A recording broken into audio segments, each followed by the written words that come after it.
India പഴയ ഇന്ത്യയല്ല. India വ്യവസായവൽക്കരണം ത്വരിതപ്പെട്ടു, അടിസ്ഥാന സൗകര്യങ്ങളിലെ വികസനം വർദ്ധിച്ചു, പ്രതിരോധ രംഗത്ത് വലിയ മുന്നേറ്റം നടത്താൻ പറ്റി. ഇന്ത്യയുടെ സൈനിക ശക്തി, ഇന്ത്യയുടെ സാമ്പത്തിക ശക്തി രണ്ടും ലോക രാഷ്ട്രങ്ങൾക്ക് അവഗണിക്കാൻ പറ്റാത്തൊരു നിലയിലേക്ക് എത്തി. അത് പൂർണ്ണമായിട്ടും നരേന്ദ്രമോദി ഉണ്ടാക്കിയതല്ല. അദ്ദേഹത്തിൻ്റെ മുൻഗാമികൾ നെഹ്റു മുതൽക്ക് മൻമോഹൻ സിംഗ് വരെയുള്ള ആളുകളുടെയൊക്കെ ശ്രമത്തിൻ്റെ ഫലമായിട്ട് ഏതാണ്ട് ആ അറ്റപ്പറ്റി എത്തി നിൽക്കുമ്പോഴാണ് മോഡി വരുന്നത്. അപ്പോൾ right man at right place എന്നൊരു അവസ്ഥയുണ്ടല്ലോ, അതാണ് മോഡി.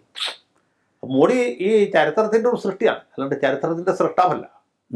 നമ്മൾ എന്ന് വെച്ചാൽ അദ്ദേഹത്തിൻ്റെ ആ ഒരു മേന്മയോ അദ്ദേഹത്തിൻ്റെ കാര്യപ്രാപ്തിയോ നമുക്ക് കുറച്ച് പറയാൻ പറ്റിയില്ല. പക്ഷേ അടിസ്ഥാനപരമായിട്ട് ആ ഒരു സാഹചര്യത്തിൻ്റെ സൃഷ്ടിയാണ്. പക്ഷേ ആ സാഹചര്യത്തെ ഏറ്റവും നന്നായിട്ട് ഉപയോഗിക്കാൻ കഴിഞ്ഞ ഒരു നേതാവാണ് മോഡി. അതുകൊണ്ട് തന്നെയാണ് അദ്ദേഹത്തിന് പകരക്കാരൻ ആരായിരിക്കുമെന്ന് കേൾക്കുമ്പോൾ നമുക്ക് പെട്ടെന്ന് ഒരു അങ്കലാപ്പുണ്ടാകും. മോഡിയുടെ സ്ഥാനത്ത് വേറൊരാൾ വന്നാൽ അത് എന്തുമാത്രം മുമ്പോട്ട് കൊണ്ടുപോകാൻ കഴിയും എന്നുള്ളൊരു ചോദ്യമാണ്. പണ്ട് ഈ വില്യം പിറ്റ് മാറിയിട്ട് ആഡിങ്ടൺ എന്ന് പറയുന്ന ആൾ ബ്രിട്ടൻ്റെ പ്രധാനമന്ത്രിയായപ്പോൾ ആളുകൾ പറഞ്ഞു, Pitt is to London what Addington is to Paddington. Paddington എന്ന് പറഞ്ഞാൽ ലണ്ടൻ കഴിഞ്ഞിട്ട് അടുത്തുള്ള ഒരു ചെറിയ സ്റ്റേഷനാണ്.